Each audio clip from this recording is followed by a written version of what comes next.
We are live. Olá, boa tarde a todas e todos. É com muito prazer que nós começamos hoje esse encontro, essa live, com o professor Michael Hill, que teve a gentileza de acolher o nosso convite. Eu vou fazer a apresentação em português e contarei com a tradução posterior aqui, consecutiva, do nosso tradutor, o Ramiro, a quem eu já agradeço. Então, agradeço ao professor Michael Hill a disponibilidade para o diálogo e para participar deste evento. Agradeço também à SBS, Sociedade Brasileira de Sociologia, por acolher essa demanda, e a Júlia da Mata, Eliane Debia, pela parceria constante. Essa atividade surge como uma consequência do trabalho do GT19, da SBS, Teoria, Conhecimento e Gênero, e do grupo de pesquisa do CNPq, Teóricas Clássicas e Sociologia, vinculada ao FJF, Universidade Federal de Juiz de Fora. Muitas outras atividades estão sendo desenvolvidas, não apenas no Brasil, no sentido de problematizar a história da sociologia que conhecemos e é ensinada hoje. Esse esforço tem possibilitado reflexões sobre um certo dogmatismo presente na reprodução do ensino e da ciência e sociologia no que tange a seus fundadores e suas fundadoras. Por isso, agradeço a todos os nossos colegas do Brasil, Argentina, México, Espanha, Portugal, Chile e Itália, que aceitaram o convite para contribuir ativamente na divulgação científica acerca do tema e compõem hoje o que nós chamamos Grupo Clássicas. Ramiro, por favor. Okay, I would like to thank Professor Michael Hill for his availability for this conversation and participating in this event. I also would like to thank SBS, the Brazilian Society of Sociology, for hosting this demand, and to Julie Damata and Eliana Debia for the permanent partnership. And this activity comes up as a consequence of the work of Work Group 19 of SBS, Theory, Knowledge and Gender, and the group of research of CNPq, Classic Theory and Sociology, linked to UFJF. Many other activities are being developed, not only in Brazil, in the sense of problematizing the history of sociology that we know and is taught today. This effort is allowing reflections about a certain dogmatism present in the reproduction of teaching and the science of sociology regarding its founders. Because of that, I would like to thank all our colleagues in Brazil, Argentina, Mexico, Spain, Portugal, Chile, and Italy who accepted the invitation to contribute actively in the scientific dissemination about this topic. Ok, obrigada, Ramiro. Sobre o evento de hoje, buscamos soluções possíveis para o fato de não contarmos com a transmissão via Zoom.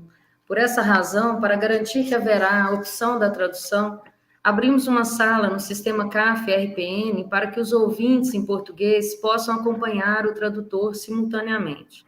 Não obstante, toda a fala do professor Michael Hill em inglês será transmitida e gravada em tempo real para o canal da SBS no YouTube. Desse modo, tal como nos eventos presenciais, sugiro que os ouvintes que desejarem acompanhar a tradução para o português estejam com as duas salas abertas, do YouTube e do CAF-RNP, mantendo a do YouTube com o volume mais baixo. Peço a paciência dos ouvintes, pois foi a única alternativa encontrada face ao alto custo da utilização do sistema mencionado anteriormente. Em todo caso, disponibilizaremos as duas gravações no momento posterior. Ramiro? Okay, so about today's event, we sought possible solutions to the fact that we cannot have transmissions through Zoom. For this reason, to ensure that there will be a translation, we have opened a room in the system Café RPN so that the listeners in Portuguese could follow the simultaneous translation. However, the speak by Professor Michael Hill in English will be transmitted and recorded in real time for the channel of SBS on YouTube. This way, just like in in-person event, I recommend that listeners who would like to follow the translation into Portuguese keep both rooms open, the YouTube channel and Cafe RNP, keeping the YouTube at a lower volume. I ask your patience because this was the only alternative that we found given the high cost to use the previously mentioned system. However, both recordings will be made available at a later time. Ok? Obrigada. O importante agora é aproveitarmos essa oportunidade de ouvir o professor Michael Hill falar a respeito da sua concepção sobre a participação das teóricas clássicas na construção da sociologia e de como a história da sociologia abordou o tema. Além, é claro, de conhecermos a trajetória desse esforço, que não é recente, de luta contra o apagamento das teóricas clássicas. Esforço este para o qual muito contribuíram nosso convidado e sua companheira, Martino Digan, que não pôde estar presente. The important now is to take this opportunity to listen to Professor Michael Hill talking about his conception about the participation of classical scholars in the construction of sociology and how the history of sociology has approached this topic. In addition, of course, of knowing the trajectory of this effort that is not recent, of this struggle against the erasure of classical female scholars, such effort for which our guest and his partner, Mary Jo Digan, have contributed intensely. Okay. Passarei agora a ler um fragmento do currículo do professor Michael Hill que nos foi fornecido por ele, no que tange a temática que será debatida hoje. O professor Michael Hill é um estudioso independente interdisciplinar com doutorado em Sociologia e Geografia pela Universidade de Nebraska, nos Estados Unidos. Em 2002, ele recebeu o prêmio da Sociedade Sociológica Harriet Martineau e em 2003 ele recebeu o prêmio de distinção da carreira escolar da seção de História de Sociologia da Associação Norte-Americana de Sociologia. Agora, tecnicamente aposentado, leciona em curso de pós-graduação nos departamentos de estudos de design, arquitetura da paisagem, geografia, sociologia e planejamento urbano, e é atualmente diretor associado do Centro de Pesquisa Jane Addams, em St. Joseph. Autor e editor de vários livros e dezenas de artigos, os volumes mais relevantes para a discussão de hoje incluem alguns que eu vou citar agora. Interação Simbólica em Mulheres, com Mary Jo Digan, em 1987, a comemoração dos 150 anos da publicação da edição Como Observar Morais e Costumes, de Harriet Martineau, em 1989, Estratégias e Técnicas de Arquivo, em 1993, Harriet Martineau, Perspectivas Teóricas e Metodológicas, com Susan Recker-Dresdel, em 2001, e também a republicação do Lake District Writings, de Harriet Martineau. Os projetos atuais de Michael Hill continuam seu interesse em explicar as histórias e metodologias das ciências sociais, a sociologia da arte e as geohumanidades. Após a tradução do Ramiro, eu já passo a palavra à Eliana. Obrigada. Thank you. Okay. Professor Michael Hill is a scholar, independent and interdisciplinary scholar with a PhD in sociology and geography by the University of Nebraska in the United States. In 2002, he received the Harriet Martineau Sociological Society Award, and in 2003, he received the award Distinguished Scholarly Career of the History Section of Sociology of the American Association of Sociology.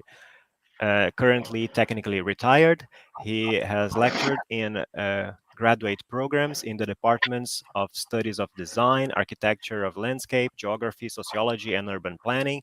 Michael is currently Associate Director of the Center for Research Jane Addams in St. Joseph. He's an author and editor of several books and dozens of articles, whose most relevant volumes for today's discussion include Women and Symbolic Interaction with Mary Jo Digan, 1987, the sesquicentennial edition of Harriet Martineau's How to Observe Morals and Manners, 1989, Strategies and Techniques of Filing, Harriet Martineau Perspectives, Theoretical Perspectives and Methodological with Susan Hooker Drysdale, 2001, and Harriet Martineau's An Independent Woman's Lake District Writings. The current projects of Michael continue with his interest in explaining the histories and methodologies of social sciences, sociology of arts, and geohumanities. And now I pass on the microphone to Professor Julie Damata and later Eliana Debia.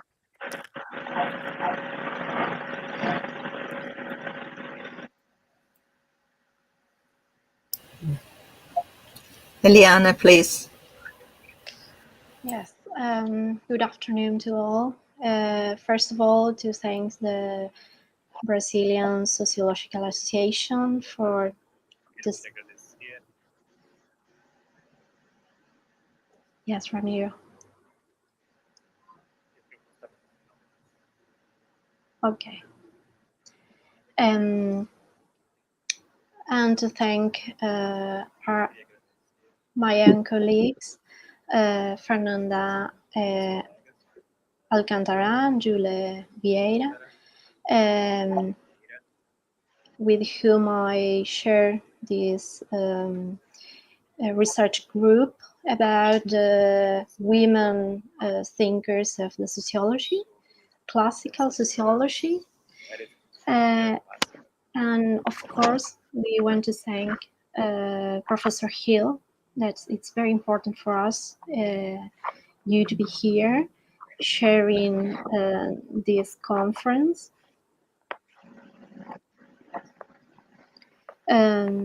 It's very important for us because we want to transmit, we want to share with our colleagues and with all people who is interested in these issues about our own history of the discipline.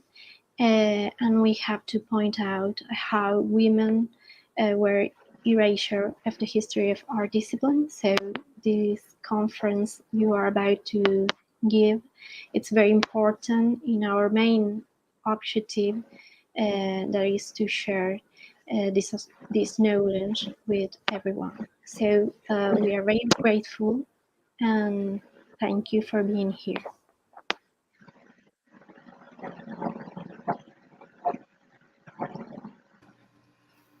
Professor Michael Hill, com a palavra. Nós vamos desligar as nossas câmeras e depois voltaremos para as perguntas, se elas aparecerem lá no YouTube. Muito obrigada novamente. Professor Michael Hill, now you have the microphone, and later we'll have a Q&A session. Okay, great. I'm delighted to be here, and I want to thank everyone who was involved in making all these arrangements.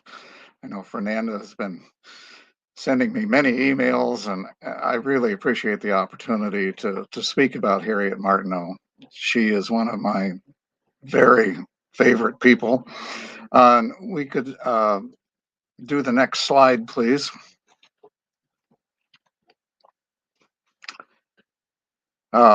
This is Harriet Martineau, 1802 to 1876. And I think it's probably a question about how does a white male in the middle of Nebraska become interested in Harriet Martineau. And for that, I think we need the next slide, please. At the time I was finishing my first doctorate in geography, I met Mary Jo Deegan, and we eventually became seriously involved. And at that time, Mary Jo was researching the history of Jane Addams, a major American sociologist in Chicago. And she was doing this by visiting archives. And I started going with her to the archives and learning how archival research was conducted. And could we have the next slide, please?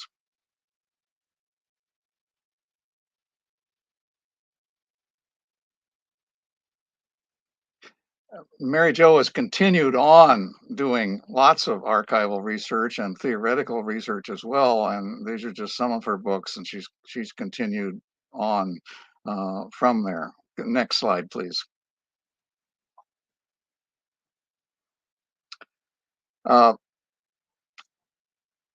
In thinking about archival research, I wanted to place it in the context of the ways in which we do research within sociology. And there's the whole issue of, well, what time span does sociology focus on? And I take it from Anthony Giddens that it starts with the Industrial Revolution and begins up till now.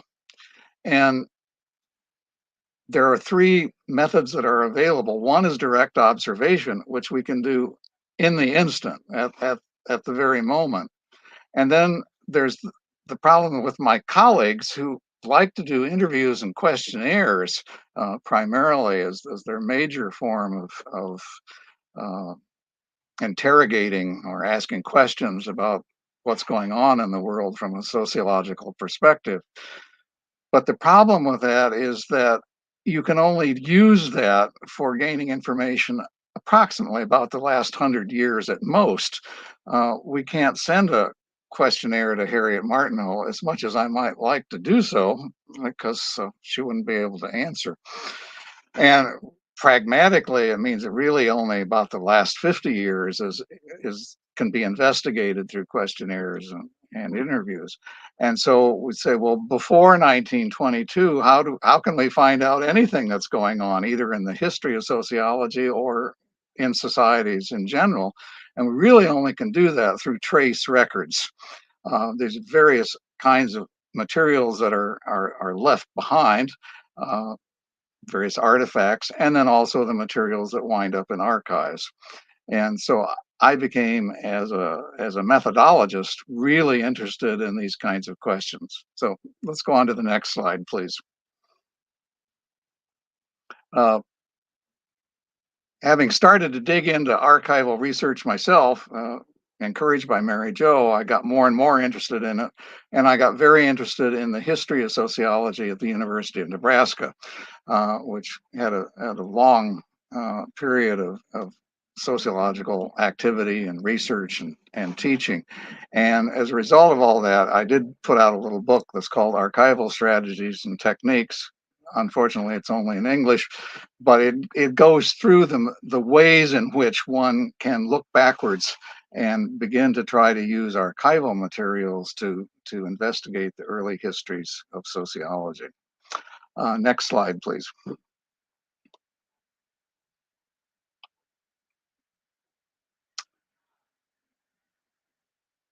The first major effort by a group of people in the United States to look at Harriet Martineau was in 1997. And there was a group of us that met on Mackinac Island in Upper Michigan, which in fact had been visited by Harriet Martineau many, many years earlier.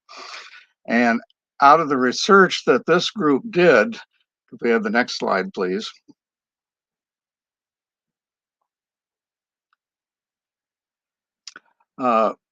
We were able to put this book together, Harriet Martineau, Theoretical and Methodological Perspectives. That came out in 2001. And while there were individual efforts on Martineau's behalf, this was the first time that a group of scholars had gotten together. And we were very happy with the result. We could have the next slide, please.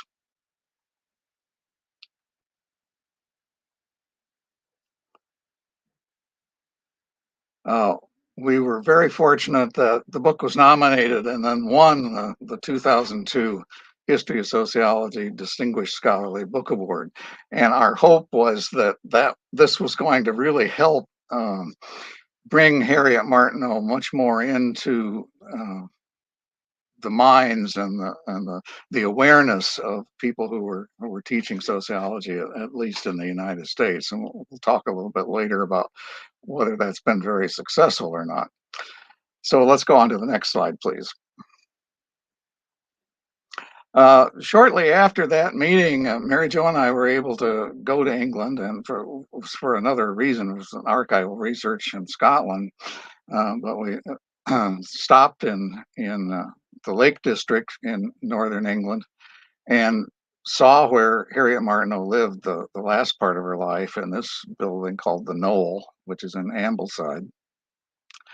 And I got really fascinated with the Lake District and discovered that Martineau had written a lot of material about it. So we could have the next slide, please. And out of that came this book, published by Humanity Books in 2004. And what I was able to conclude was that in this early period is that sociology wasn't really formulated as a discipline, and that much of what Harriet Martineau was doing in the Lake District was also geography, and that not only is she one of the earliest and foundational members of sociology, but she's also a very early woman geographer as well. Let's go on to the next slide, please.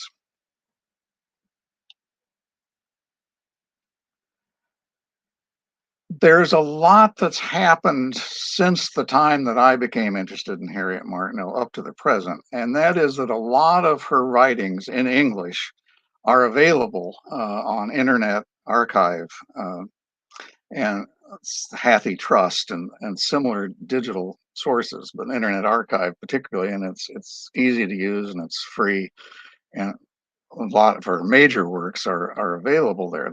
They weren't when I was starting to get research, but there's still a lot of material, and I think people need to realize this, that's not available on Google. It's not available on Internet Archive. And for example, professor of literature in Western Kentucky University, Deborah Logan, got together, and she's been just a major scholar on Martineau, but not in sociology. But it's certainly related and certainly very helpful to people who are looking at Martineau from a variety of disciplines. But she put together 5 volumes of Martineau's correspondence and published that, and one would think that was enough.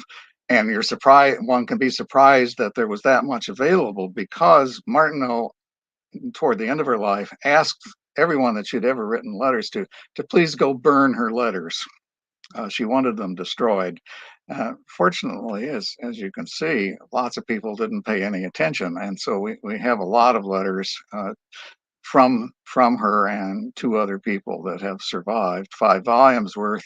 And then Deb Logan discovered that there was a whole lot more that she hadn't found, and so a whole nother large volume of further letters has now been published. And so for anyone interested in researching Harriet Martineau, this is an amazing and valuable resource. Next slide, please.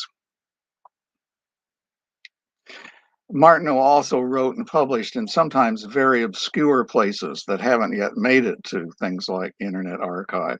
So in particular, Deb Logan edited a volume on Harriet Martineau's writings on slavery in the American Civil War. And a lot of the material that's in that book comes from materials that you cannot get through Google or Internet Archive. You have to physically track them down and get microfilm copies and go through the process the way it used to be done several years ago.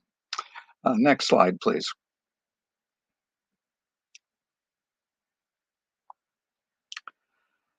I thought I'd begin. I'm going to have my presentation today will be in 3 parts. First, to talk a little bit about Harriet Martineau, and then the second part we'll talk about her methodological procedures in particular, and the third part will be a methodological comparison of her work in society in America versus that of Alexis de Tocqueville. But first, I'll give you some of the basic background of Martineau that you may not be aware of. First of all, she was what today we would call homeschooled. She read a lot on her own, and she had an elder brother who helped her. She'd had formal schooling for only 2 years, but even that was amazing in this era where the education of women was frowned upon and was certainly not available. And then she had continuing self-education, and we know that for years afterwards, she just read constantly just about everything she could get her hands on. So she was very well informed about what was going on in terms of the world, in terms of politics and so forth. At least she was well informed in terms of what you could learn through the British and the American press. Next slide, please. One of the problems facing an unmarried woman in the Victorian era was, what do you do for income? And there weren't a lot of options. But what we know is that Martineau got some from actually doing sewing and needlework. She got royalties from the books that she wrote. She got payments for the articles that she wrote. She had some minor income from real estate investments. And she had in Ambleside a farm of 2 acres. And she kept a cow. And that gave fresh produce for her and the women that lived with her. And it's interesting to me is that at the end, near the end of her life, when people recognized in Britain what an amazing contribution Martineau had made to British understanding of the social world, and they offered her a pension, and she refused. She says, "No, that's not fair." Let's go on to the next slide, please.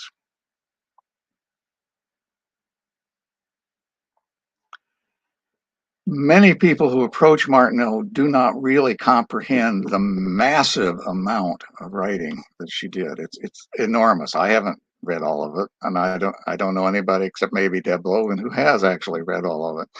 But it's an extraordinary amount of material. She wrote poetry. She wrote novels. She wrote leaders, and leaders were the leading or the first article that would appear in a newspaper, and these were little essays that would, and I shouldn't say little, these were major essays on a range of topics, and she just wrote hundreds of them. She wrote nonfiction sociology. She wrote travel handbooks. She wrote how-to guides. There's a whole slew of how-to guides, things like step-by-step instructions about how to be a good maid.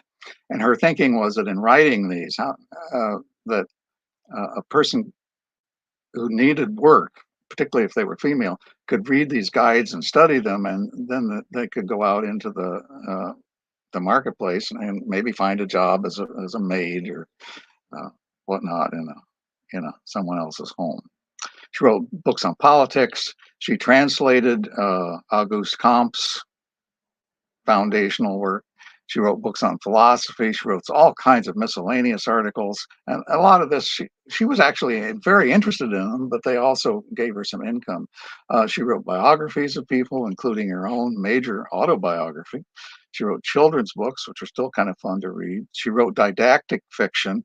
And didactic fiction, the first set was called Illustrations of Political Economy. And there are 25 volumes. And each volume then she would tell a story, but in the process of telling the story, you were learning at least her version of economic theory. And so there's dozens of those. And then she wrote several volumes just on British history. So it's a huge amount of material that she was putting out, part of which is of interest to sociologists, part of it to political scientists, part of it to economists, part of it to historians, part of it to people in literature and so forth. So you can see that in terms of interdisciplinary work, Martineau should be really kind of a major person that people are looking at. Next slide, please. These are the major works that are primarily of interest to sociologists. There's Her Society in America, Retrospective Western Travel, Comte's Positive Philosophy, How to Observe Morals and Manners, the Illustrations of Political Economy, and then those were followed on by other didactic tales, the Illustrations of Taxation, the Illustrations of Forest and Game Law tales, and so forth. So if you're looking for a place to where do you start with Harriet Martineau, those are the ones from a sociological perspective that you might want to look at. Next slide, please.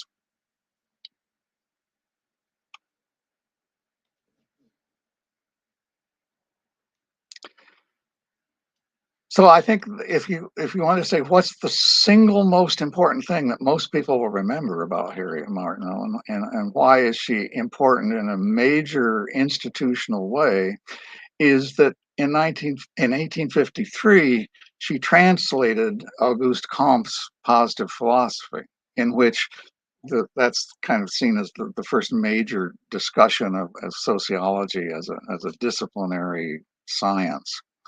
And so but it was written in French.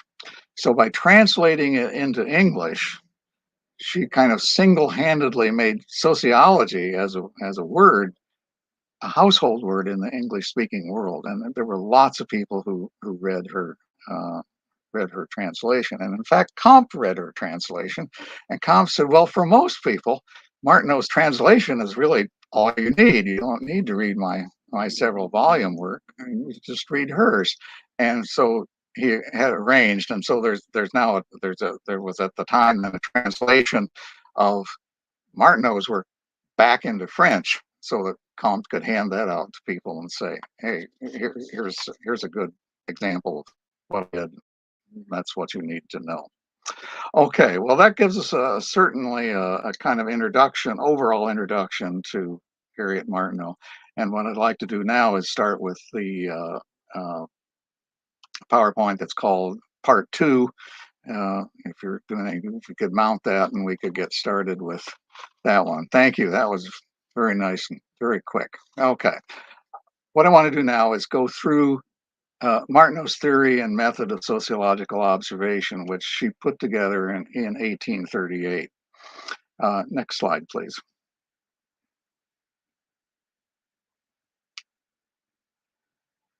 Okay, and we come back to this chart that I use when I teach methods classes, is that we're looking at Martineau's title is How to Observe Morals and Manners. And she's going to be talking to a person who is going to be traveling to a foreign country, not their own, and making observations and then returning and writing about it. And she thought that at the time there were lots of people who had done this, but they were just terrible. They were just awful. So she wanted to set down in the things that you really needed to do in order to do this properly and have some accuracy in the reports that you made.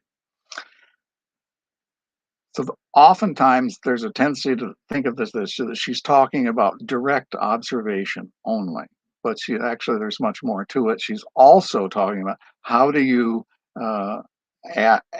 interview people, how do you ask questions, and how do you record their responses. And beyond that, she's also looking at the trace records, and we'll mention in a moment or two the kinds of trace records that she thought you needed to look at in order to understand a society as a whole. Okay, next slide, please.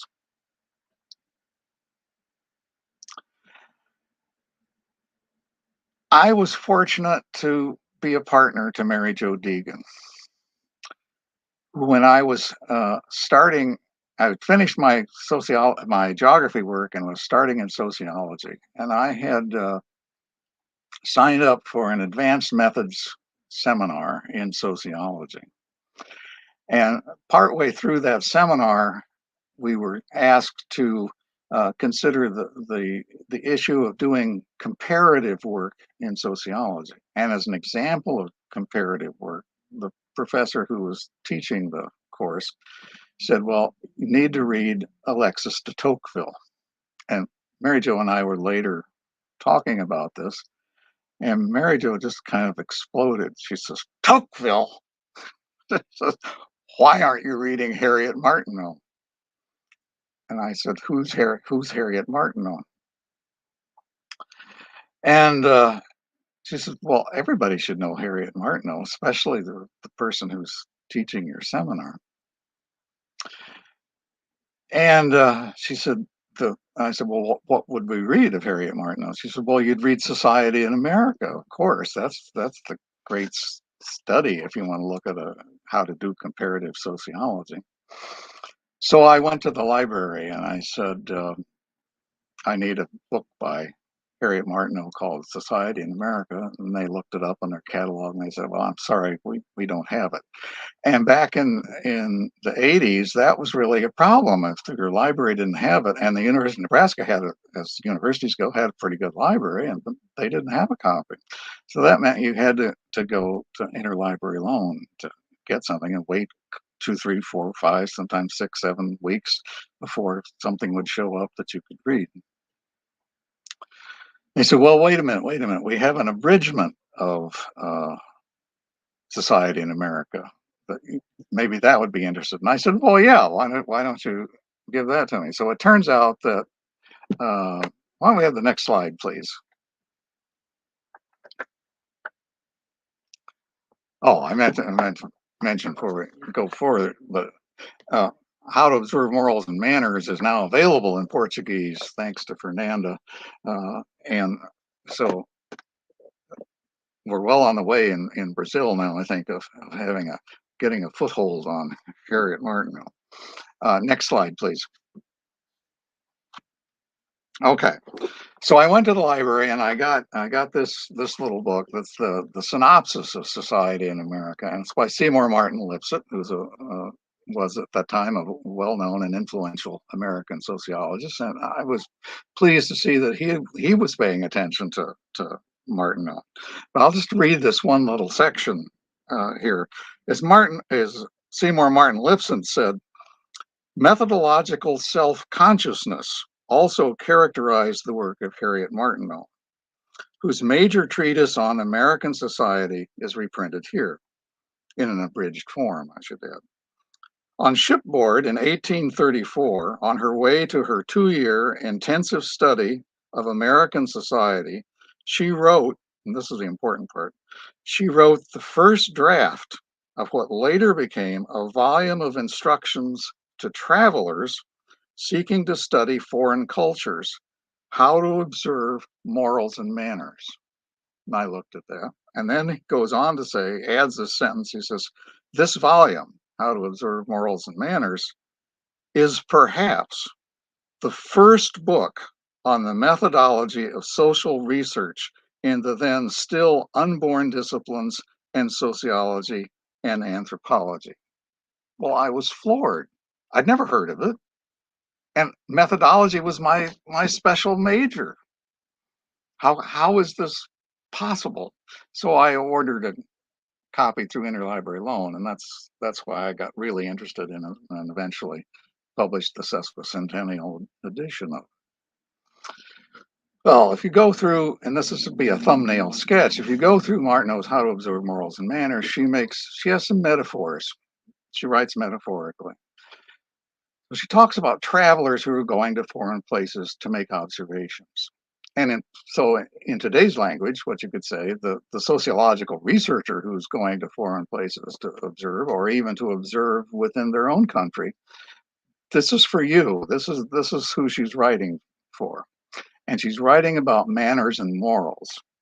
And what she means by manners are the things that you can observe, the human behaviors, the activities that need to be understood.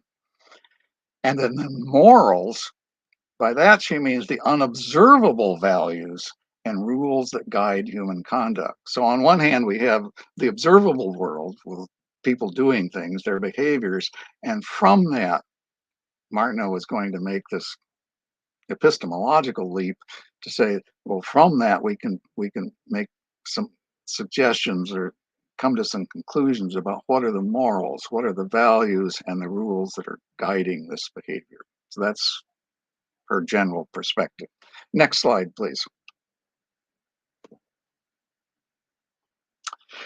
She says there's some requirements that you need to have, and this is a particularly sticky one. She says an observer to be perfectly accurate should be himself perfect. Every prejudice, every moral perversion dims or distorts whatever the eye looks upon. And if I think back to my graduate studies, and I think, for example, if you had someone who was like dishonest or cheats on their taxes or something, Martineau would say, well, that person shouldn't be making observations about economy and banking processes and stuff. They're not perfect. Okay. Or should someone who's being unfaithful to their partners, should they be people who are talking about marriage and family? She said, no, they're not perfect. So there's this requirement about you have to be perfect. Now, obviously, we can't all be really perfect, but we can aim in that direction, and that's what Martineau would encourage us to do. Next slide, please.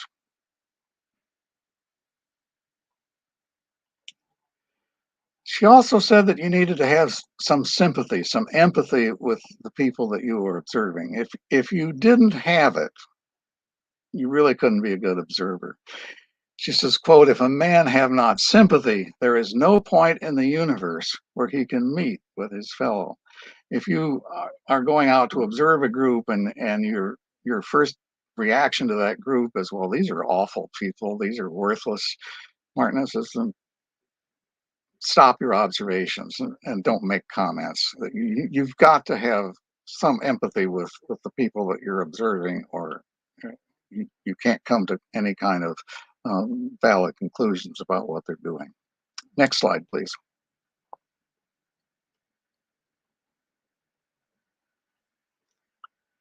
She had some additional advice. She suggested that you should avoid hasty conclusions. She argued that observations must be systematic and well documented. And this is an important one. She says, do not despair of good results from your observations. In other words, when you're making the observations, particularly if you've been doing it for 2 or 3 months and you're making notes and you're getting tired of it and you're getting burnout, as we call it today, and you say, I don't think this is going anywhere. She says, don't do that. Don't go there. Don't despair of good results from your observations. Just keep going and everything will work out fine. Okay, next slide, please.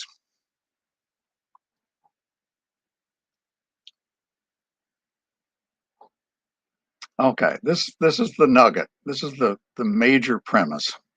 She says, quote, the grand secret of wise inquiry into morals and manners, that is, we talked about that before. The grand secret of wise inquiry into morals and manners is to begin with the study of things, using the discourse of persons as a commentary upon them. So we have to understand, what did Martineau mean by things? She meant physically observable objects. So, like, my phone is a physical object. That's a thing. You can observe it. It's tactile. You can touch it. You can describe it physically. And she said it's the study of things that's where you need to begin in a society, and then you use what people say about them, their discourse, as a commentary upon them. She says you don't go the other way around. She says that gets you into trouble, and we'll see what she says about that in a minute. We could have the next slide, please.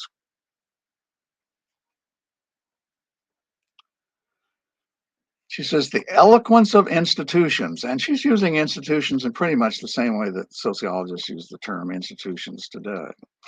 The eloquence of institutions and records in which the action of the nation is embodied and perpetuated is more comprehensive and more faithful than that of any variety of individual voices. What that means in terms of today's kinds of things, you'd say, well, go look up and see what's in the congressional record in the United States. That's what you'd use. Go see what's in the census. Go see what's in the newspapers. Those are the records. And that's going to tell you a lot more than actually going out and talking to people and asking them questions or giving interviews to them. Okay, next slide. Now, when she talks about the records of any society, she says, the records of any society, be they what they may, and this just gives you an example. She says, they could be architectural remains. They could be epitaphs. And when Martineau went to cemeteries, she made notes of the epitaphs that were written on people's tombstones, for example. They could be civic registers. They could be things like tax rolls and property ownership records, those kinds of things. National music. Folk songs, or any other of the thousand manifestations of the common mind which may be found among every people. So those are the things we have to look at first. And looking at those afford more information on morals in a day than talking to people or converse with individuals in a year. And I've come to the conclusion in my own research that there's a lot to be said for this. Anyway, next slide. She says, at the same time, don't avoid discourse. You don't want to do just purely physical observation. She says that discourse of individuals is an indispensable commentary upon the classes of national facts which the traveler has observed.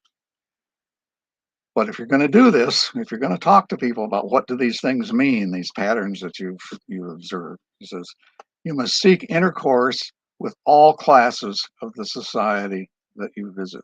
You can't just talk to the elites. You can't just talk to the middle class. You also have to talk to the working class. And you also have to talk, in Marxist terms, to the lumpen proletariat as well. Okay, next slide.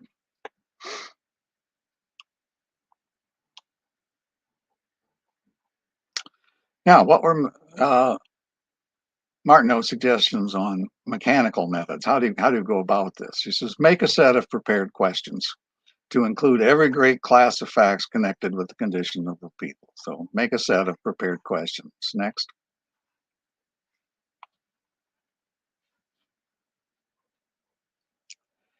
She said you should keep a journal whose object ought to reflect the mind of a traveler and give back to him hereafter the image of what he thought and felt day by day. So you're going to keep a daily journal and you're going to write down in there what you were thinking about, how things felt to you, how you were reacting to them, and so forth.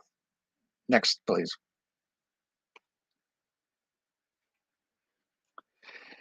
In your journal, she says, what you should do is learn how to set down what is most likely to slip and to trust to memory what the affections and tastes of the traveler will not allow him to forget.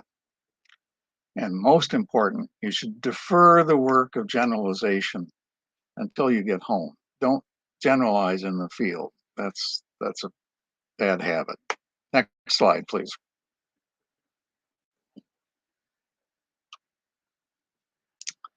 Now, in addition to the journal, you should also keep a notebook used for securing what she called transient appearances, which cannot be recalled with entire precision. If you can sketch, you should rarely allow a characteristic group of persons or a nook of scenery to escape his pencil. If he cannot use the pencil, a few written words will do. Well, nowadays we have cameras on our phones, and so this part it becomes much easier in the sense that you can just snap pictures of things rather than take the time for sketching. Okay, next, please.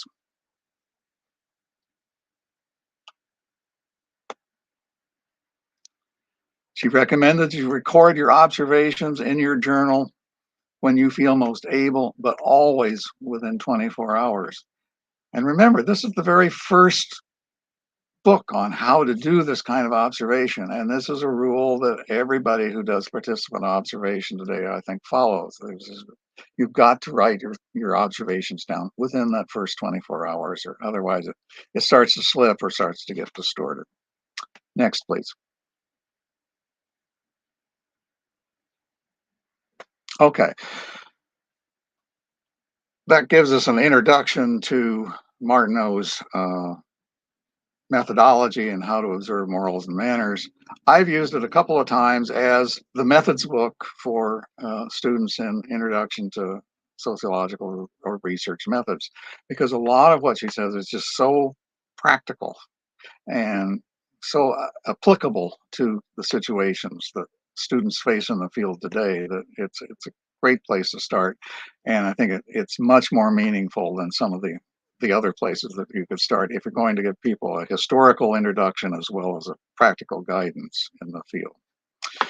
Well, for the last part of my talk today, I wanted to go through a methodological comparison of Harriet Martineau versus Alexis de Tocqueville. And remember, de Tocqueville was the person the professor was recommending that I should read in order to understand how to do comparative sociology. Well, we'll see about that. Next slide, please.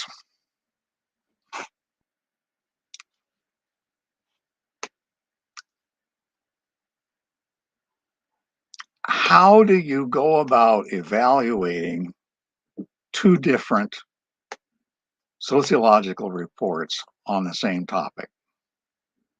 And my suggestion as a methodologist is you have to look at what were the methods used to collect the data, to collect the information that went into the particular study. And the validity of that depends fundamentally on the discipline and logic of the methods that are used to interrogate or ask questions of the social world. If your methods are messy, then you're going to get data that doesn't mean very much. It's going to be inappropriate data. And as I tell my students, that results in stupid sociology.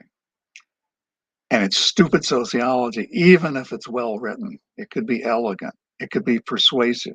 But if it's not based on material that was collected carefully and systematically and with discipline, then it really doesn't mean much. So I want to keep that's the background by which I move into this next discussion. Okay, next slide, please. Here's the problem, and it's an interesting problem that you can set for your students to say, look, here's a challenge. What I'd like you to do is make representative observations of the major social institutions, all of them, you know, education, families, so on. The major institutions in all parts of a large nation state. Well, take Brazil, for example. That's a goodly sized nation state. Okay. Now you're going to travel for months, okay, and you're going to do it by stagecoach and riverboat mostly. No trains, no, and nothing that's mechanized. Your riverboat isn't going to have a gasoline motor on it. It's going to get paddles, okay. Maybe on horseback, and a goodly part of it on foot. Okay. You have to do this with very few funds. Okay, you don't have a lot of government grants to do this. You can have one assistant, and you have no telephones, you have no computers, you have none of the technology that we take for granted today. Okay, so this is the problem really that Martineau and de Tocqueville confronted. Okay, how do you write a book about the whole of a society of the United States when these are the conditions under which you have to operate? Okay, next slide, please. Okay, this is him. You can boo and hiss if you like. This is Alexis de Tocqueville, and his major book is Democracy in America, and it was written over a period of time and issued in parts from 1835 to 1840. Okay, next slide, please.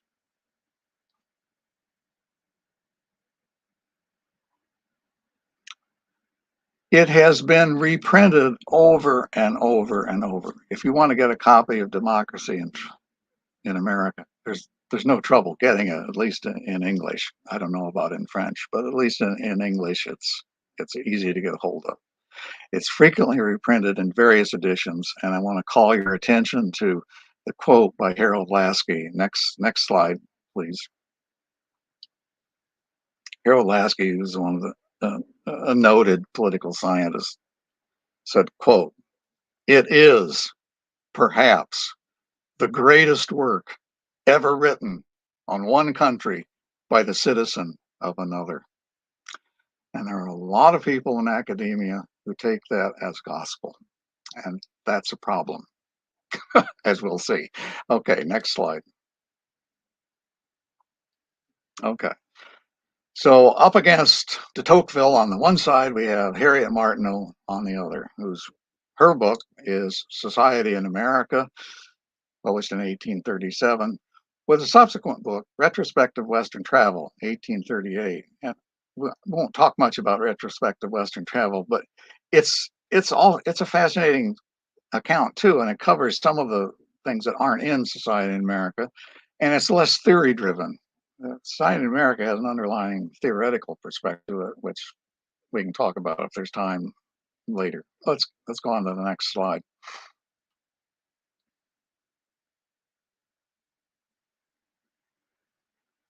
Okay, Society in America was available from rare book dealers. That's where you had to go. And this is, I don't know if you're familiar with ABE.com. The Advanced Book Exchange, I think is what it stands for, but ABE.com, where you have a whole consortium of book dealers online, and you can type in names and look for books that have been long out of print. That wasn't available in the 1980s. And so if you wanted to get a copy of Society in America, you had to find a rare book dealer who had one and who knew what it was. And I often went to a book dealer and said, "Do you have anything by Harriet Martineau?" They'd say, "Well, what field did she write in?" And I described, "Well, it could be any field." Particularly, do you have a copy of Society in America? Well, no. So you couldn't read it if you wanted to in many places without going through interlibrary loan or something like that. Just wasn't available. Whereas de Tocqueville's, anybody had a copy of that. And say, "Oh yeah, de Tocqueville, we've got that." Well, in 2004, there was an expensive edition that came out, and by expensive, I mean it was priced so that libraries could buy it, but it was for a student to buy it was a lot of money. And then we had the abridgment by Seymour Martin Lipset that I read from. That didn't come out until 1962, but at least that was available for a little while. Okay, next slide, please. Okay, this I want to give you some idea about the reception of Tocqueville versus Martineau. When I first looked at this was in 2007, and if you went on Google, and I trust you're all familiar with Google, and you typed in quotes Alexis de Tocqueville, and you typed in quotes Harriet Martineau, how many did you get? Well, in 2007 on Google, you got 71,500 for de Tocqueville and 8,690 for Martineau. So Tocqueville was by far in advance of Martineau, for a total of 80,000 some websites where you could find something about one of them at least. Okay. Now in 2002, things have changed a little bit. Okay. So for de Tocqueville, there are now 3,110,000 websites where de Tocqueville gets mentioned, and 609,000 where Martineau gets mentioned. So we've gone from a total of 80,000 in 2007 to almost 4 million in 2022. That's using Google to kind of access the general popular places that anyone might go, students or just anyone who's curious. Okay. You can compare that with what goes on in JSTOR, and JSTOR is the official digital repository of most of the English-speaking world's refereed professional publications. And one subset of that is in sociology. Well, in 2007, if you asked JSTOR the same question, how many different articles published in sociology in the major journals refer to Tocqueville or Harriet Martineau? Well, in 2007, you got the return that there were 139 focused on de Tocqueville and 37 on Harriet Martineau. 15 years later, today, that's gone up a little bit. You got 2,400, almost 2,500 for de Tocqueville and 521 for Harriet Martineau. So between the two of them, they're getting a lot more mention in sociology journals than they were before. But let's look at those in perspective. Could we have the next slide, please? We can look at the ratio in terms of citations. Okay. In 2007, in Google, for every website that mentioned Martineau, you got 8.2 that mentioned de Tocqueville. Okay. And in 2022, that ratio has shrunk. Okay. So that Martineau is gaining ground in the Google world, or the metaverse, the new term. So now for every citation of, or for every website that mentions Harriet Martineau, you only get 4.7 for de Tocqueville. So that's something of an improvement, I guess, that Martineau's catching up a little bit in the popular world. The disturbing fact is in relationship to JSTOR in sociology. Okay, in 2007, for every article that mentioned Harriet Martineau, 3.8 would mention de Tocqueville. But in 2022, I did this past week, we find that for every mention of Harriet Martineau, you get 4.7 mentions of de Tocqueville. So he's being mentioned even more than he used to be. Now, we don't know whether those mentions are for or against or anti or positive or negative. We don't know anything about that. Well, what we could do, that would require further investigation. But we can take the view of the authors who used to say, well, I don't care if my review was good or bad as long as they spelled my name correctly. And if we take that as a way to begin to look at these figures, then de Tocqueville is certainly getting a lot more publicity than Harriet Martineau within sociology journals. Okay, next slide, please. I want to go through 6 points in which we can compare Tocqueville with Martineau. So next slide, please. One, and this is in the positive, they were both foreign national. Martineau was English. Well, she had a French surname, but she was born and bred in England. Martineau was English. She was Caucasian. Tocqueville was born in France. He was French, and he was Caucasian. So they were both foreign nationals. That's we can say, okay, that's even Steven at that point. Okay, next, please.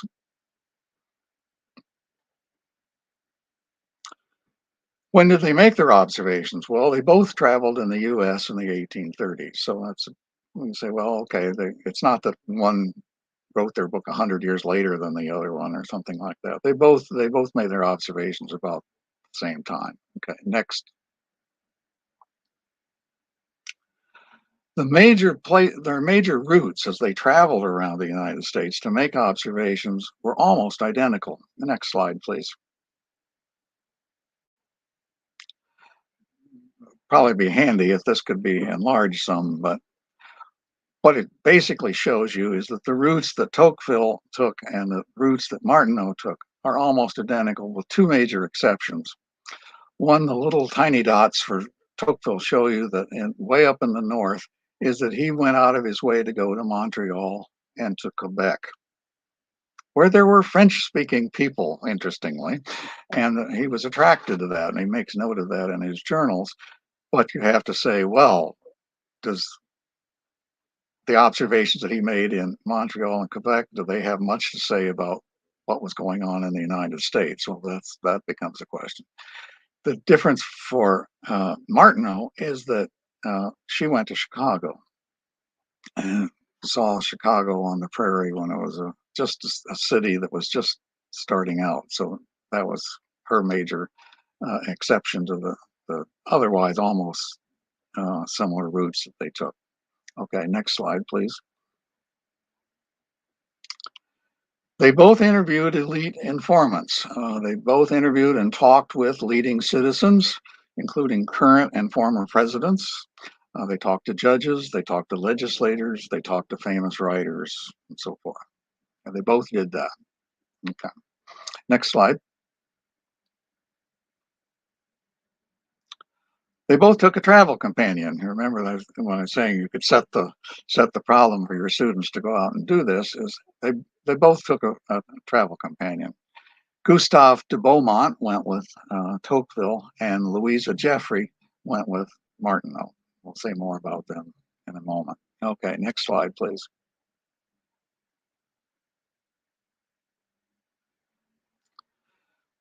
Okay, they both made major publications, which at the time were very popular. Martineau Society in America, and Retrospective Western Travel, Tocqueville, Democracy in America, and he also wrote, together with Beaumont, on the penitentiary system in the United States and its application, and which is an interesting book in its own, and it's important in terms of what we'll say in a minute here. Okay, next slide, please.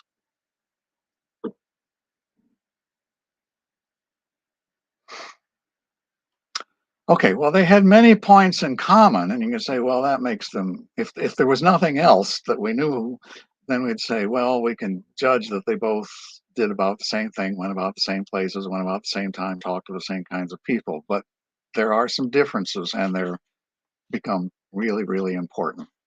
And Martineau is methodologically superior to Tocqueville on several counts. Okay, so next slide, please. What we see is they had very different backgrounds. They went into this business of studying what's going on in the United States from very different perspectives. Martineau was an English woman born in 1802 into middle-class parents. She was 32 years old when she arrived in the U.S. in 1834. And at that time, she was already a well-known writer, not only in Britain, but also in the U.S. She was a knowledgeable, experienced social science, and importantly, she had an inclusive concept of democracy. She viewed democracy as something that should involve everybody from all levels of society. Next slide, please.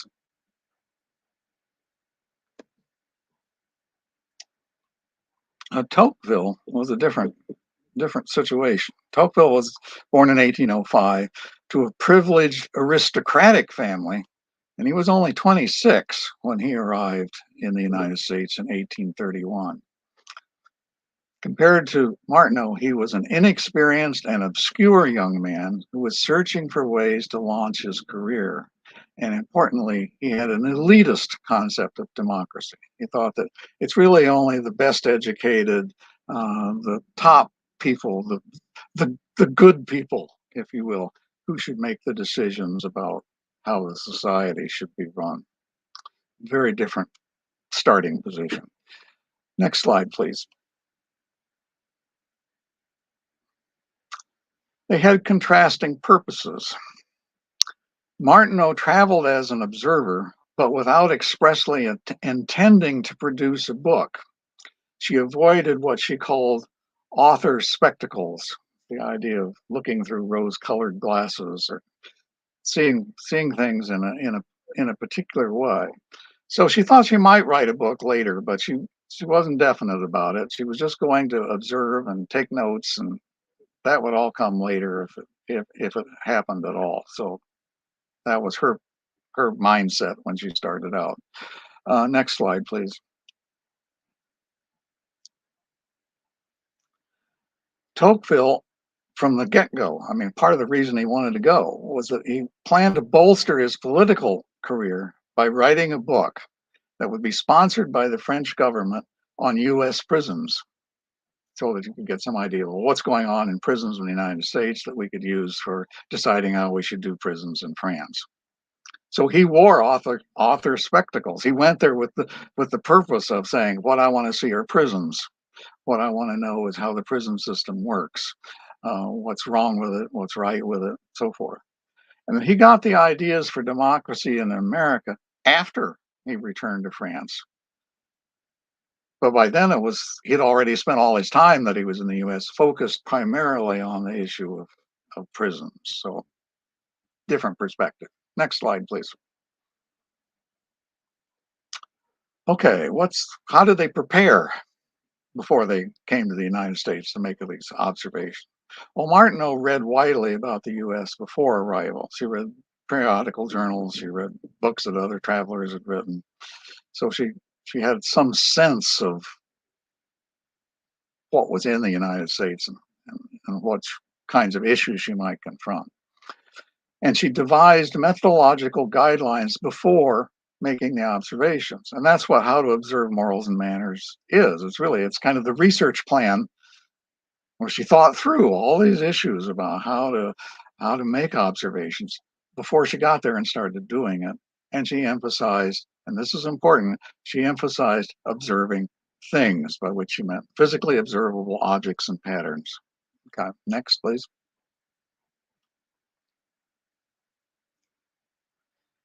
Tocqueville, because he got back to France, he said, "Oh, I should write a book about the U.S., not just prison." So he started reading widely about the U.S. after his return to France. So he didn't have that preparation in front of him when he went to France.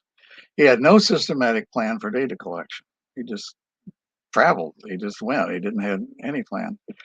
And the important thing is that he concentrated on discourse with presumably knowledgeable people. He concentrated on talking to people, okay, and getting the people's opinions about things. That was his perspective. Okay, next slide, please.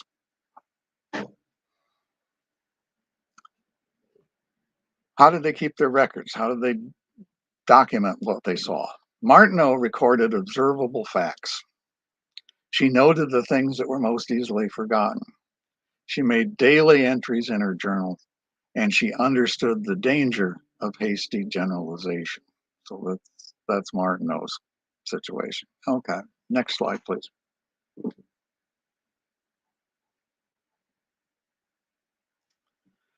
Tocqueville, on the other hand, if you look at his journals, and they're fascinating in their own right, more interesting, I think, than democracy in the United States. Tocqueville filled his journals with speculative generalizations. And interesting, in some cases, it becomes clear, you can see that he recorded only what he expected to hear, not what he actually heard, but what he expected to hear. Okay, next slide.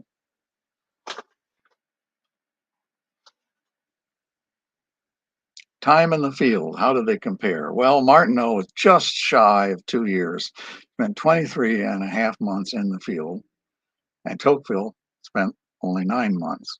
So on balance, you could say, well, all other things equal, the one who spends more time there is probably going to get a more accurate impression. So that's one where Martineau clearly comes out way ahead of Tocqueville. Okay, next slide, please. Research assistants. Martineau had one, Jeffries, who traveled specifically as Martineau's junior assistant. I mean, she understood that was her role. Okay, she was to help Martineau. Okay. Beaumont, who went with Tocqueville, was actually the aristocratic school chum of Tocqueville. It was 2 years to Tocqueville's senior, who, when Tocqueville said, "Let's go to the U.S. and see what's to be seen," Beaumont signed on and said, "Sure, we'll have a good time. We'll travel around. We'll talk to lots of people. And we'll see what's to be seen." Okay, next slide, please. What were their liabilities? What made observation difficult for them? Well, Martineau was partially deaf. But she compensated for this by having Jeffrey be her ears in public settings and come back and make reports to her about what was being talked about in the local marketplace or in church suppers or those situations. Martineau used an ear trumpet, which was a device. It was kind of a long tube. You stick one in your ear and then hold it out to people and say, "Speak into this." And over time, she came to the conclusion that, in fact, that situation is people would tell her things that she didn't think that they might otherwise tell her. That she got more confidences that way.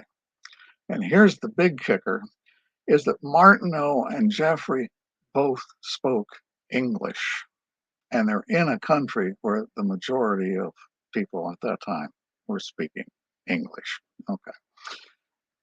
That was not a liability. I just want you to note that because it comes up in the next slide. Tocqueville and Beaumont spoke very limited English. And the reason that's particularly important is because what they were concentrating on was discourse, what it is that people said. Okay. And you can compare that with Martineau, who noted, quote, "Nothing need be said on a matter so obvious as the necessity of understanding the language of the people visited. Martineau understood this, Tocqueville did not. Next slide, please.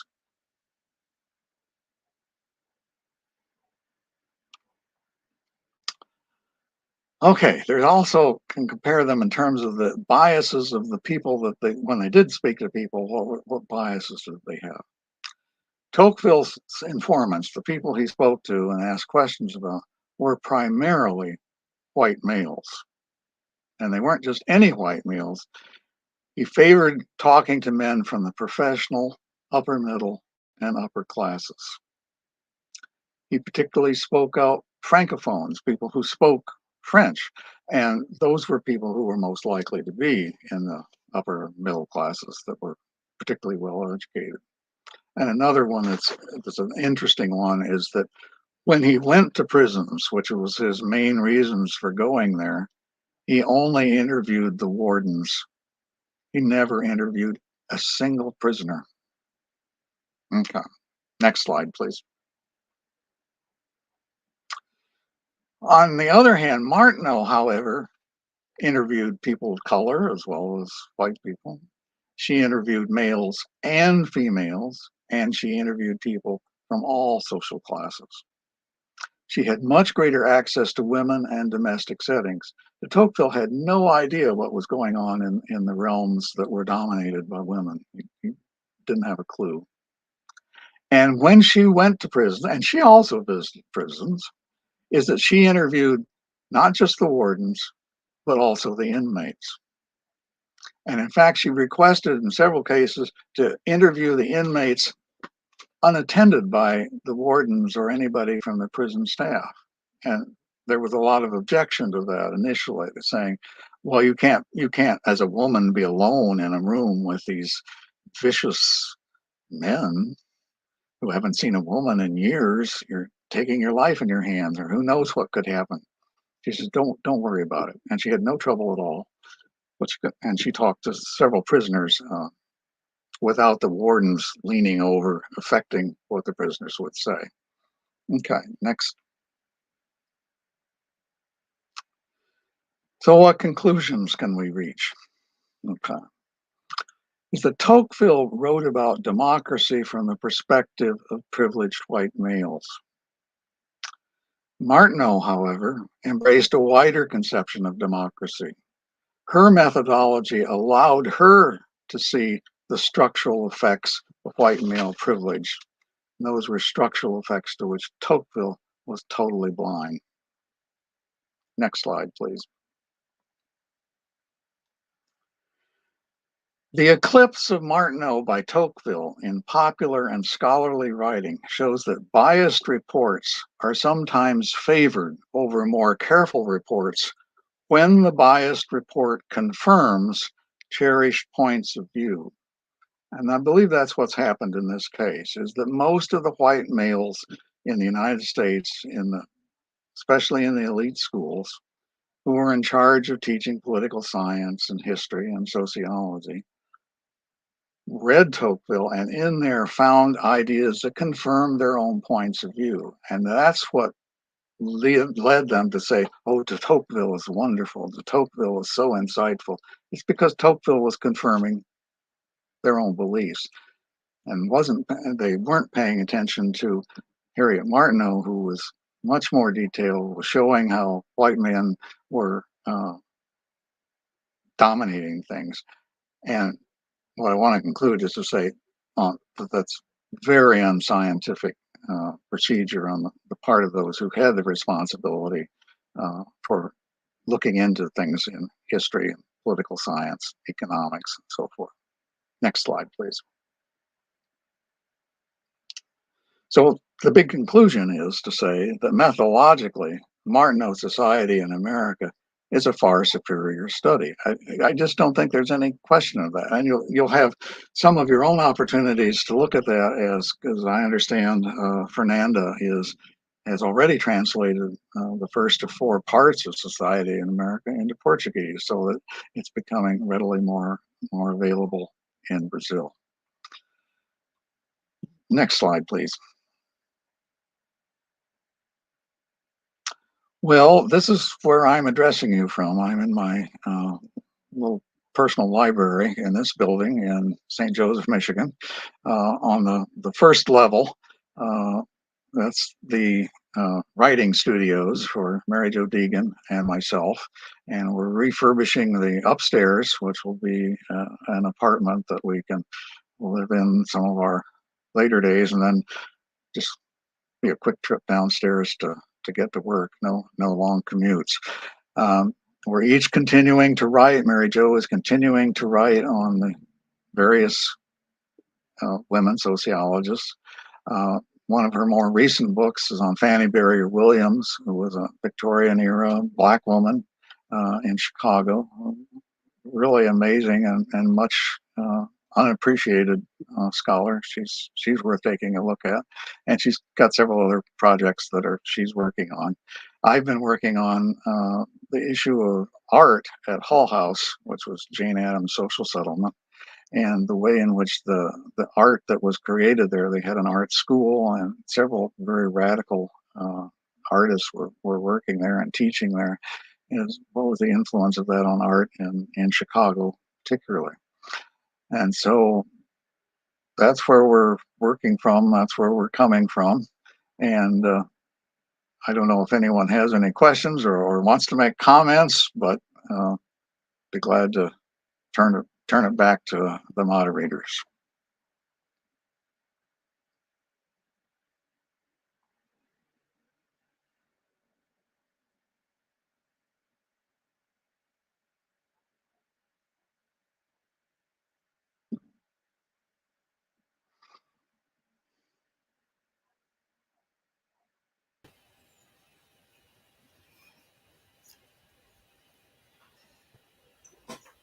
Professor Hill, thanks a lot for free conference we have been hearing. And we have a few minutes for responding some questions from the audience. Some professors and doctoral students which are listening right now. So we want to share them with you. So Professor Schuler is going to read it on Portuguese, and then Ramiro is going to do the translation of these questions. We want to thank you again for this beautiful conference, and I pass the word to my colleague.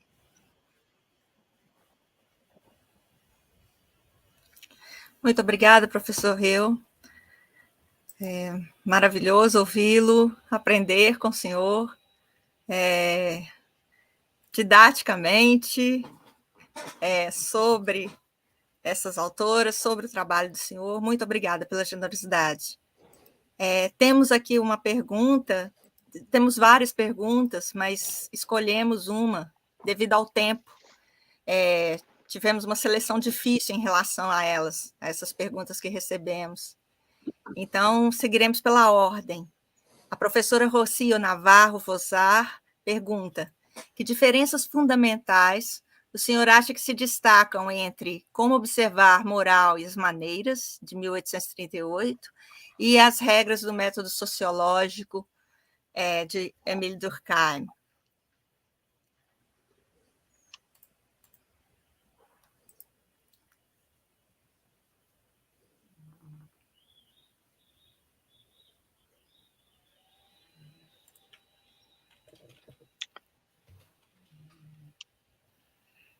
Ramiro, você poderia, por gentileza, traduzir a pergunta? Okay. So first she was thank you, Professor Hill. It was very good to learn with you, with your didactic about these authors and about your work. Thank you very much for your generosity. We have a question here. We have several questions, but we selected one due to the short time. So it was very difficult to select those questions.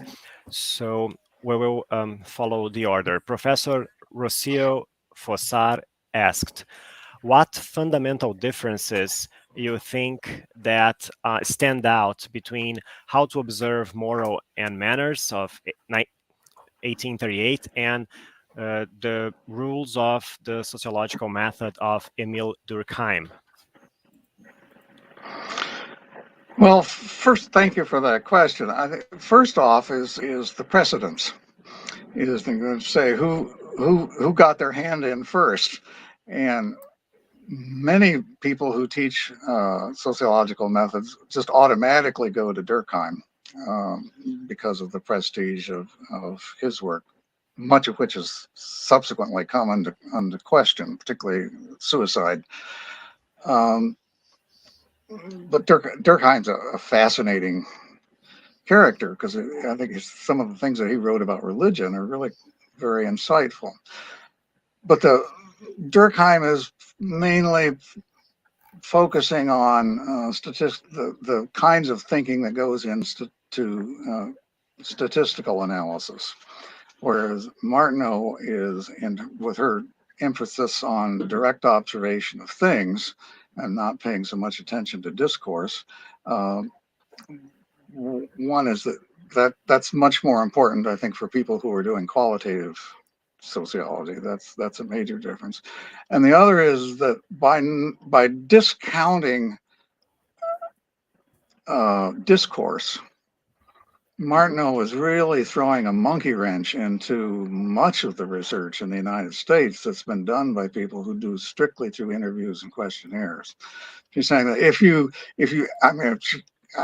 could see what's going on, I think she'd say, if you sit in your office and you don't go outside, you don't observe, but you generate a questionnaire and you send it out in the mail and it comes back and there's little pencil marks on it. And you take those pencil marks and you, depending on where on the scale they fall, and you enter them into a computer, and then you get the results and you look at those numerical, quantitative, and you say, on the basis of this, I can say what's going on in society. Martineau just I think laugh at you. It's just that's absurd. And so there's that distinction between these kinds of two approaches to it. Clearly, Martineau is not opposed to talking about what people say and people's opinions, but she would say much more. Go into a community, and in this part of the community, you have to ask yourself: are the houses in good repair? Visit the cemeteries. Are they well cared for? Are most people going to churches on holy days or temples or whatever? You have to see those behaviors. One of my experiences in this terms is you can ask people, do you smoke cigarettes or not smoke cigarettes? And there was a qualitative study done years ago by a woman who was interviewing Iowa farm wives about their beliefs and on various things. And the one respondent said, "What I really like is a gentleman who lights my cigarette." And you could take that response, and that could be on a questionnaire. Do you appreciate a gentleman who lights your cigarette or lights the cigarette for a woman? And the person who was doing the interview had the presence of mind to follow up with the question, "Do you smoke?" And the answer was no. So yeah, that put the whole first question and the answer into really a strange kind of attitude that people had. So anyway, so I think Martineau is sharper on saying you have to really observe what's going on and ask probing questions and so forth. So I'll stop there.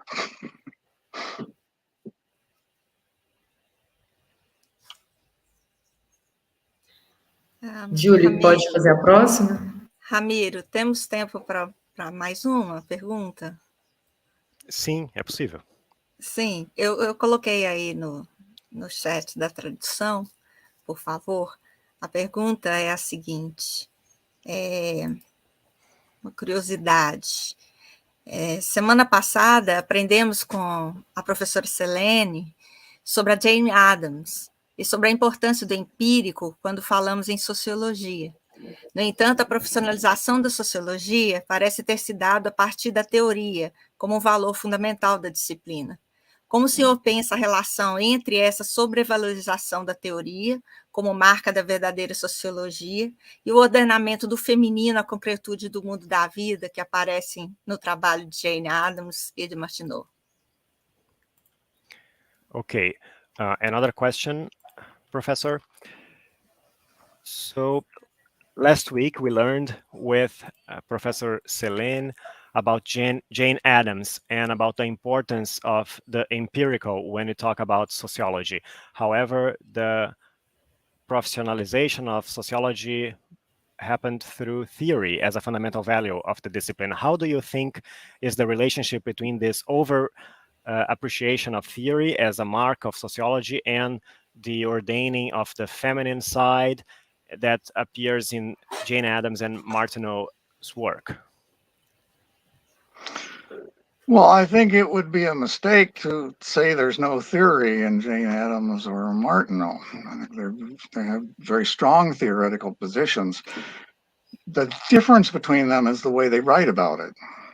So that if you read Jane Addams' 20 Years at Hull House, for example, she does not start out by saying, well, here is proposition 1 and here is theorem that derives from that. She doesn't write in that masculine theorist way, but there's a lot of theory in there when you begin to read it. And it's the same with Martineau, is that Martineau, when she was looking at, she confronted this issue of how do you judge what's going on in a society? And she said, well, you have to be very careful not to do that from a biased position of particularly from the perspective of someone in England. But her view at that time was what's going on in a society that contributes to the overall happiness of people in that society. And that what contributes to happiness might be very different in one society than in another society.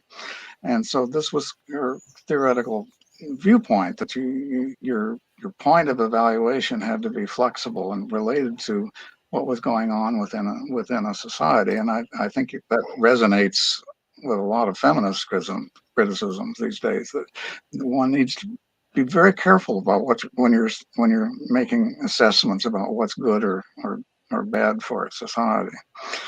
But if you read Jane Addams' work on the newer ideals of peace, for example, she was a pacifist and she had very strong reasons for asserting that position.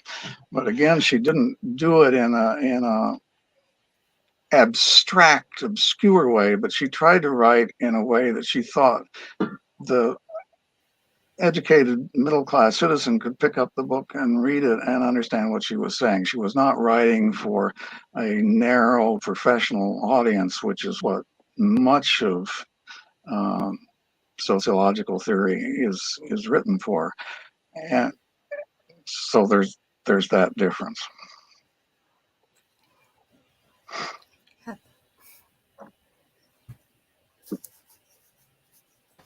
Eliana?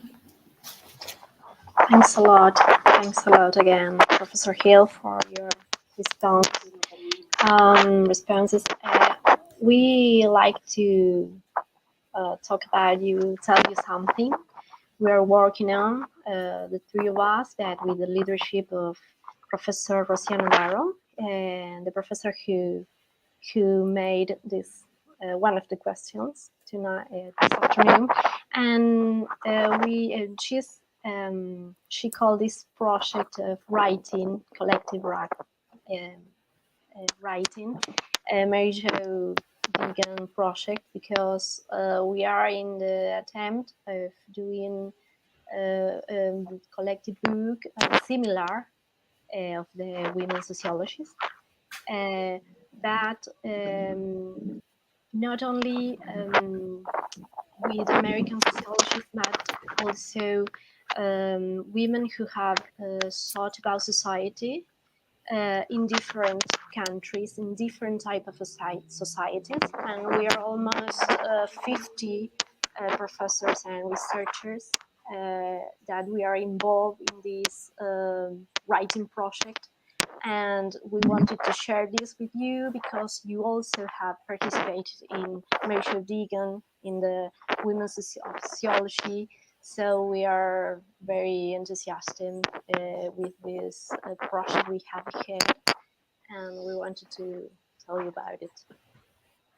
No, I certainly wish you well and look forward to seeing what the results are.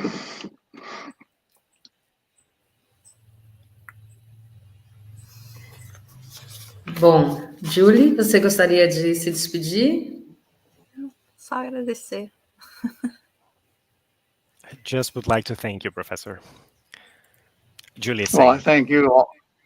I thank you all for having me and being willing to listen to this old guy talk about Harriet. Bom, nós estamos caminhando agora para o encerramento e eu peço ao Ramiro que faça a tradução para a gente homogeneizar as falas. Nós fizemos essa opção aqui hoje, com exceção da Eliana, que falaria em espanhol, por ser argentina, né? Para tentar também alcançar os dois públicos e não nos atropelarmos com duas salas abertas. Bom, eu agradeço ao Ramiro, ao Gustavo, da SBS. Ramiro foi nosso tradutor, ao professor Jacob Lima, que é o presidente da SBS hoje, Julie da Mata e Eliana de Bia, que tem feito um esforço imenso para tentar fazer a divulgação científica de várias teóricas no Brasil e na Argentina, principalmente Mariane Weber, com quem elas trabalham e que tem um trabalho fabuloso. É muito importante esse esforço coletivo. Ramiro, se você quiser, para não ficar uma fala muito longa. Okay.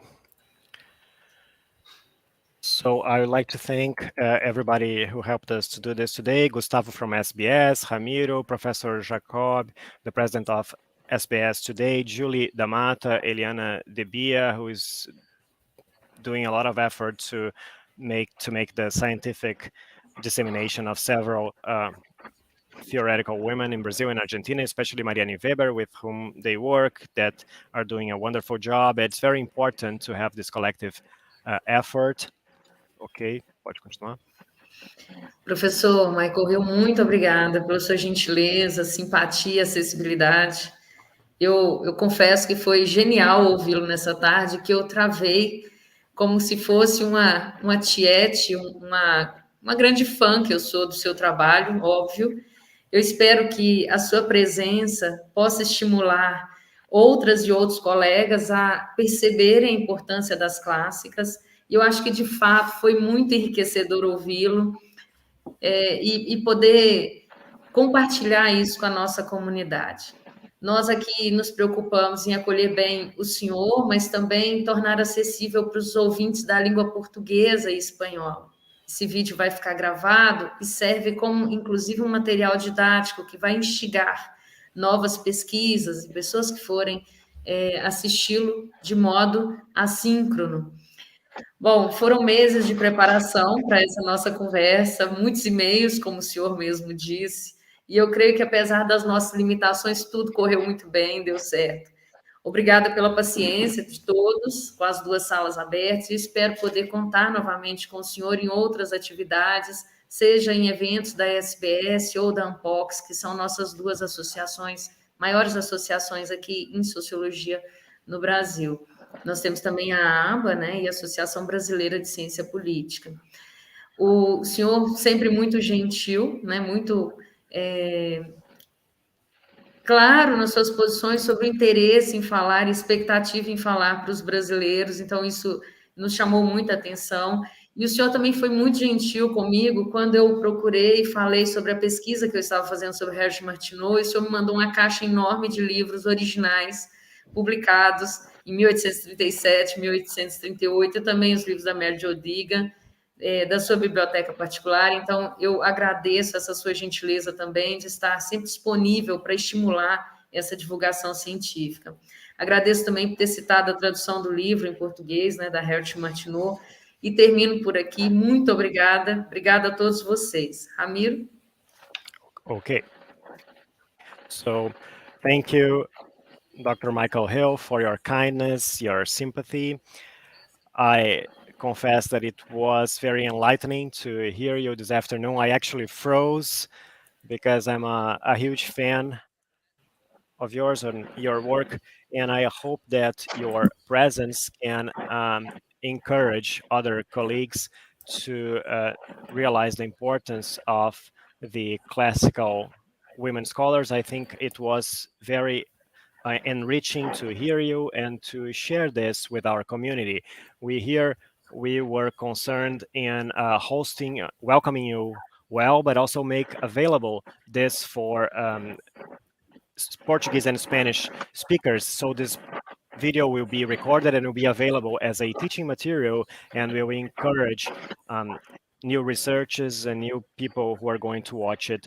So it took many months to prepare for this conversation. We exchanged many emails, and I believe that despite our limitations, I think everything worked out well. So thank you for everybody's patience for this format with both rooms, and I hope to count on you with other activities, maybe events of SBS or UNPOX, the two largest associations in sociology in Brazil.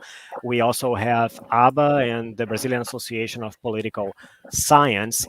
You were always very kind and very clear in your positions and your interest in speaking to Brazilians. So this drew our attention, and you were also very kind with me when I contacted you and talked about the research that I was doing about Harriet Martineau, and you sent me a huge box of original books published in 1837, 38, and also the books by Mary Jo Deegan from your private library. So I thank you very much for this kindness, for being always available to encourage this scientific dissemination. I also thank you for mentioning the translation into Portuguese of Harriet Martineau's book, and I will conclude here, and thank you, and thanks everyone here.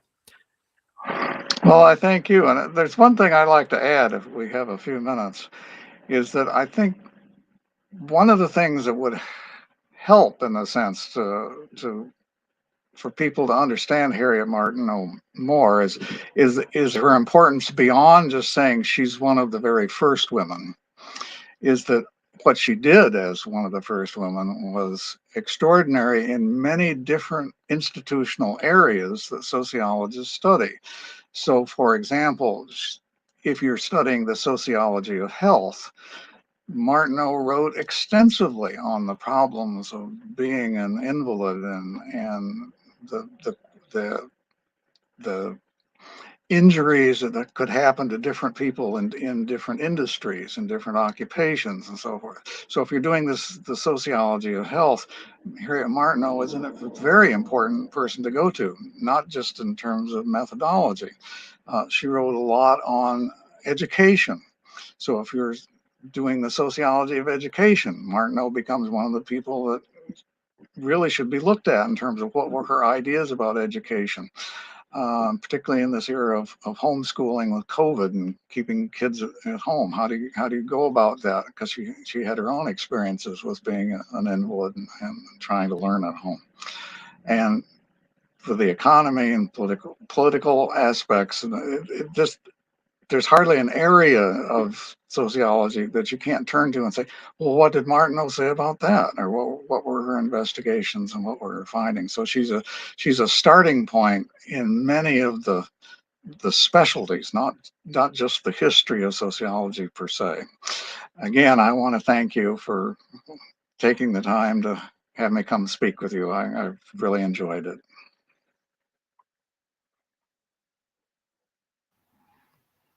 Obrigada. Encerramos então, gente. Grande abraço a todos.